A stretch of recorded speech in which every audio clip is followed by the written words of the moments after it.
कोलकाता से संवाददाता जुड़ने वाले हैं। अजमल खान जी, मेरा पहला सवाल आपसे है, आपको क्या लगता है असदुद्दीन ओवैसी की मटिया बुर्ज में रैली होने वाली थी जहां पर मुसलमानों के बीच में असद अपनी बात कहने वाले थे। कहा यह जा रहा था कि बिहार जैसा कमाल करेंगे असदुद्दीन ओवैसी, लेकिन उससे पहले ही कोलकाता पुलिस ने यह कह दिया रैली की इजाजत नहीं है। आप कहते हैं 10 दिन पहले परमिशन मांगी थी, क्या हथकंडा अपनाया गया है? रैली की इजाजत क्यों नहीं दी गई?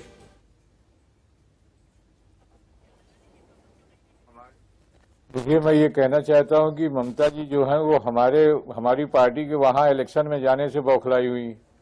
एक टीवी इंटरव्यू पे मैंने देखा राहुल कंवर के साथ कि ओवैसी साहब का नाम आते हुए बिदक गई। भाई, ये डेमोक्रेसी के अंदर लोगों को इलेक्शन लड़ने का हक है। वो जितना हमें रोकेंगे हम उतनी मजबूती से उभरेंगे। हमारी रैली को उन्होंने रोक दिया। ये मैसेज चला गया कि वो वंचित समाज को, दलित समाज को, मुस्लिम समाज को रिप्रेजेंटेशन नहीं देना चाहती, सियासी हिस्सेदारी नहीं देना चाहती।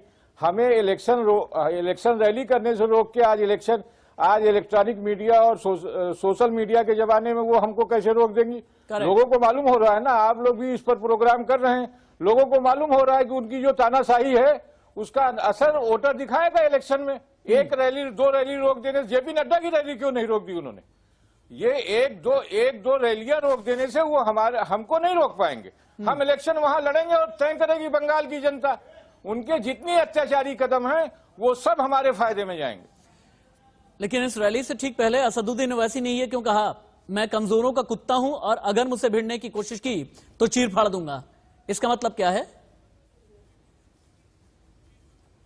देखिए, सिंबॉलिक बात कही गई है ना। कुत्ता एक जानवर है, वो वफादारी के लिए जाना जाता है। उन्होंने बात कही कि जिनको हमेशा 70 सालों से वंचित रखा गया, तमाम कमीशन और कमेटियों की रिपोर्ट ने मुसलमानों के बारे में क्या कहा है, सच्चा ने क्या कहा है? अगर उनके साथ वफादारी के साथ खड़ा होकर राजनीतिक काम करने को उन्होंने एक बात कही है, ये बात कही है उन्होंने, उसमें क्या गलत है? ठीक है अजय।